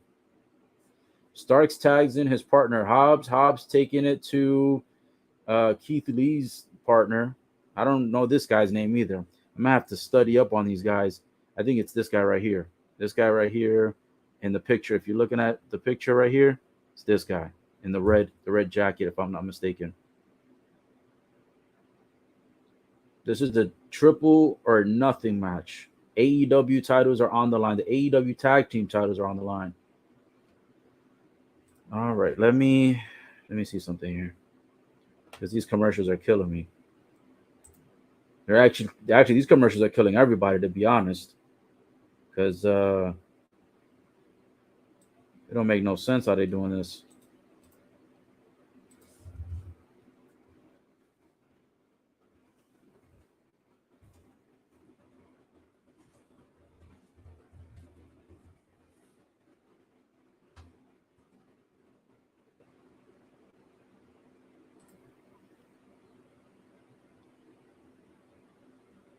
Man, they still got those commercials going across the screen.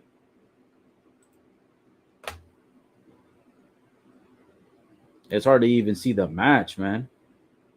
So right now, I believe it's Matt Jackson that's in the ring, running around, showboating.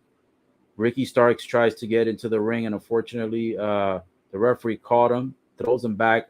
Powerhouse Hobbs tried to get into the ring too. They could not get an opportunity to go ahead and attack Matt Jackson. Matt Jackson tags in his tag team partner, Nicholas Jackson, from the Young Bucks.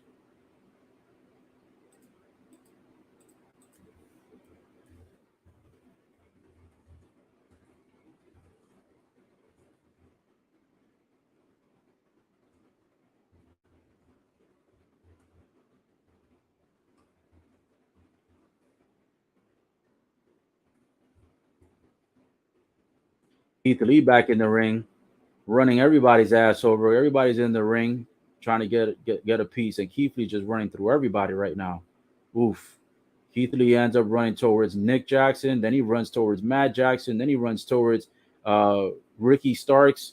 Then they try to triple team him. They all end up landing on top of each other in the corner turnbuckle. Ooh, shit. Keith Lee picks up Ricky Starks and throws him across both Matt and Nicholas Jackson from the Young Bucks, clearing out the entire ring. Everyone's on the outside, scared of Keith Lee. Keith Lee's the only one in the ring. Man, is Keith Lee going to run through the ropes? Everybody's on the outside. He's chanting for it. Oof. Unfortunately, we knew that wasn't going to happen. He ends up getting grabbed by his feet. Hobbs and Starks tag team Keith Lee to throw him out. Then, oh, shit. Then the Young Bucks try to take advantage on Keith Lee. One of the Young Bucks stays upside down on the ropes while the other one ends up flying over. So check this out. Matt was hanging on the third rope, the side of the third rope. His tag team partner, Nicholas, goes flying over while Matt is still on the third rope. Keith Lee catches Matt in the air, power bombs him to his tag team partner's back, and then both of them end up falling down. Now we got Keith Lee going up against Powerhouse Hobbs.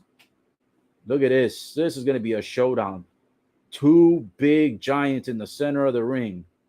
Holy shit. Shoving each other back and forth towards the ropes. Both guys swinging around. Both guys going for a body-to-body press, and both end up landing it on each other and hit each other mid-air. High risk. And they both catch each other in the abdomen and fall apart on the pavement. Good action on this triple or nothing AEW Tag Team Title Championship match.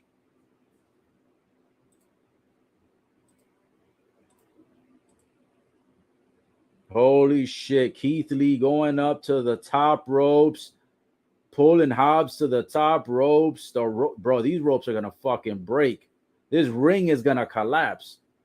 This is almost like when the Big Show used to fucking lift up like Kane and shit like that, or Brock Lesnar, and they would do a superplex off the third. Hobbs ended up blocking it, so Keith Lee ends up falling off. Keith Lee in the center of the ring. Hobbs with the frog splash going 75% across the ring. Lands it with the immediate pin, but only gets a 2 count. Keith Lee kicks out.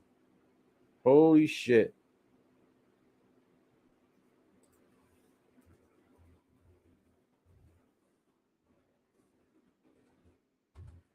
Looks like one of the Young Bucks touches Keith Lee's back, so he tags himself in.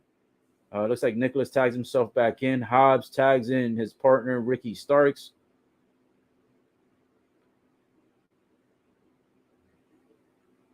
Hobbs throws Nikki over to the turnbuckle.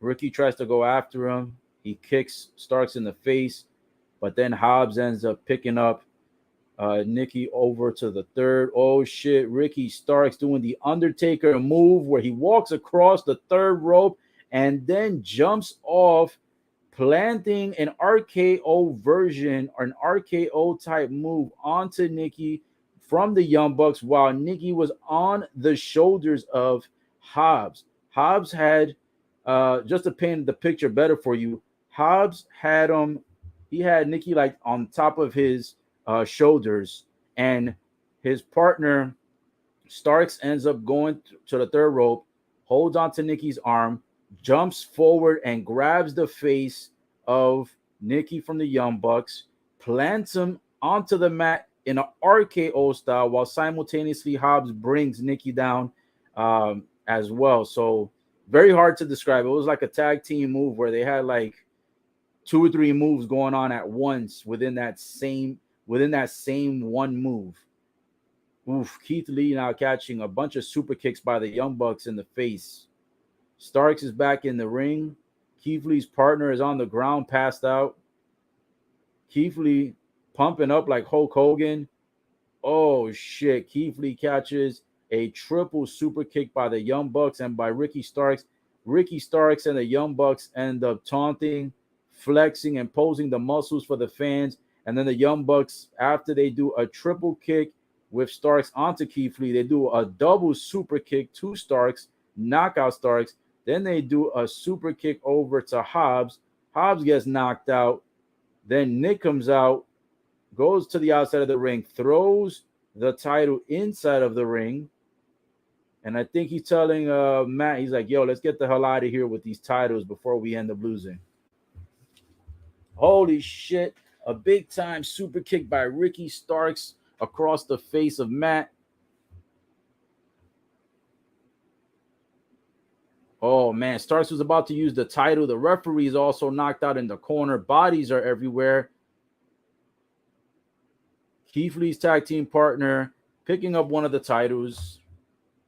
Shit, he better be careful. The referee's about to get up. They're about to call it disqualification if he ends up getting caught with that title in his hand. He ends up throwing the title on the side. Oof. Keith Lee's partner ends up catching a low blow by Matt. Holy shit. Matt hits Keith Lee with the title across the face. He hits Hobbs across the face. He hits Keith Lee's partner across the face with the title. Referee running back. Oh, and it's only a 2. Holy shit. Young Bucks trying to cheat their way to retain the titles, and it did not work. Oof, a double knee to the face of Keith Lee's partner. Now they're going for the 3 count again. 1, 2, oh, and Ricky Starks comes flying out of nowhere to break up the 3 count. The match will continue, triple or nothing for the AEW Championship. The titles are on the line. These guys are taking it to the crib with this match. Oh shit. Keith Lee intercepts Nikki. Nikki tried to do a tag team move with his partner Matt onto Keith Lee's partner. Keith Lee catches Nick, throws him off. Holy shit. Keith Lee and his partner end up catching, I believe it's Matt, with a tag team move. They go for the 3 count. And unfortunately, Hobbs and Ricky Starks both jump in to break the 3 count. Oh shit. And Powerhouse Hobbs picks up Keith Lee emphatically. Holy shit. Planting everyone on their back. First Keith Lee. Then he plants Keith Lee's partner on top of Keith Lee's stomach.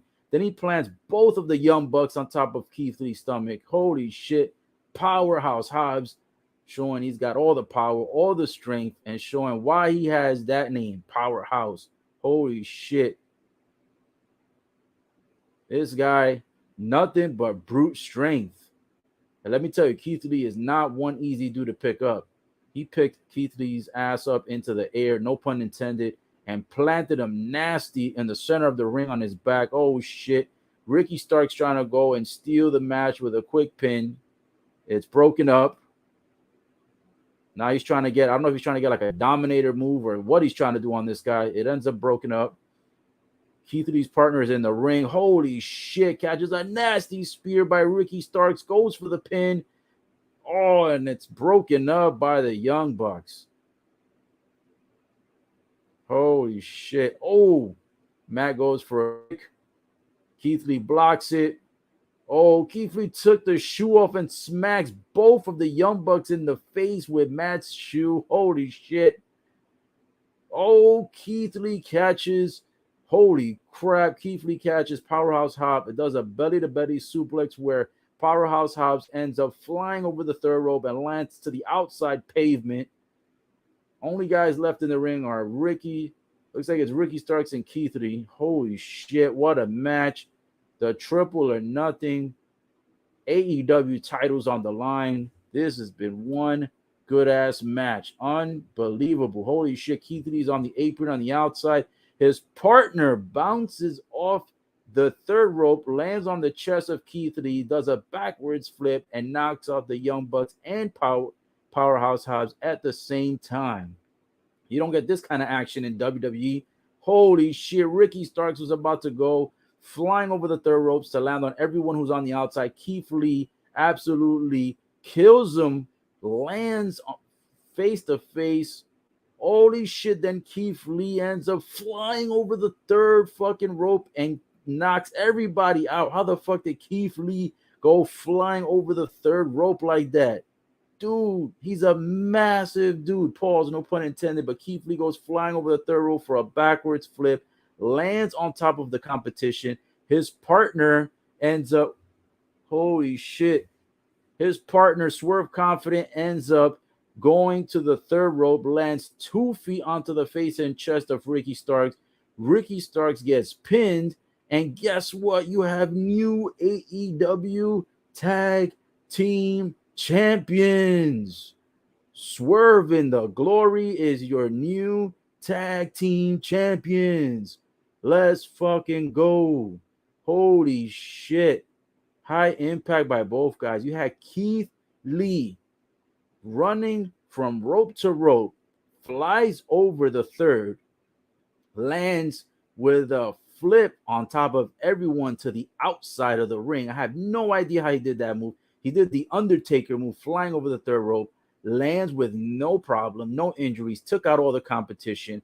Then you have his partner, Swerve Confident, goes to the third ropes, jumps on top of the chest of, I believe it was Starks, lands 2 feet on his face and chest, goes for the immediate pin, and they get the 3 count, and they become the new AEW Tag Team Champions. Holy shit. God damn. The Young Bucks are no longer champs. They have been dethroned.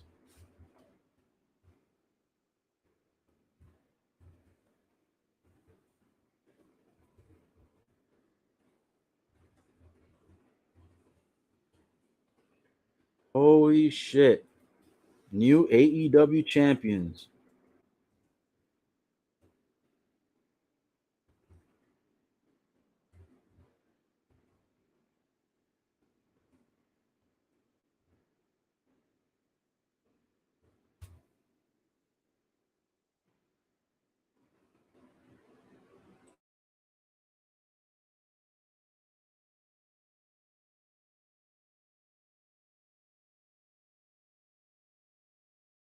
Let's say there's a commercial break right now.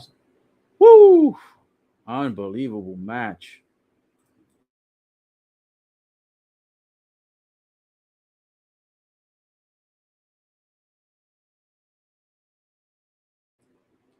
That's right. That's going to be next week. And this is what we've got going on tonight. Holy moly. AEW Dynamite with the new AEW champions. Swerve in the Glory. Keith D. Swerve Confident. Holy moly. Guacamole. Them boys took it.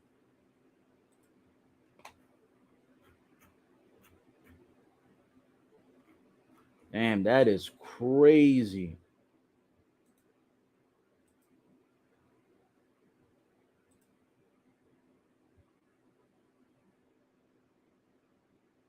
Yo, I have no idea. I have no idea how they got the victory, but they got it done. I mean, I watched the match, so I do have an idea, but I have no idea that they were actually going to switch titles like that. AEW Dynamite doing big things. Holy shit, guys. And I think that might be the end of Dynamite, if I'm not mistaken, because now it is showing the show Sheldon. So I guess that's the way they ended AEW Dynamite. They did actually throw confetti and all kinds of stuff right when the match was about to end. So I guess that is the end of the AEW Dynamite show. I thought it was 3 hours. It actually went from 8 to 10, and now they're giving on TBS the Young Sheldon show. So I guess that's the closer, guys.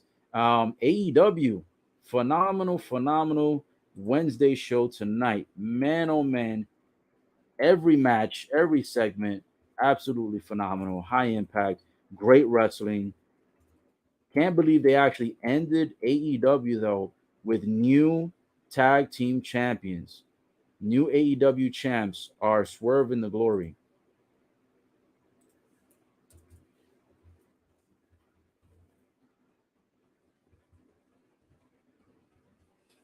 That's crazy. Whew. Them boys got it done.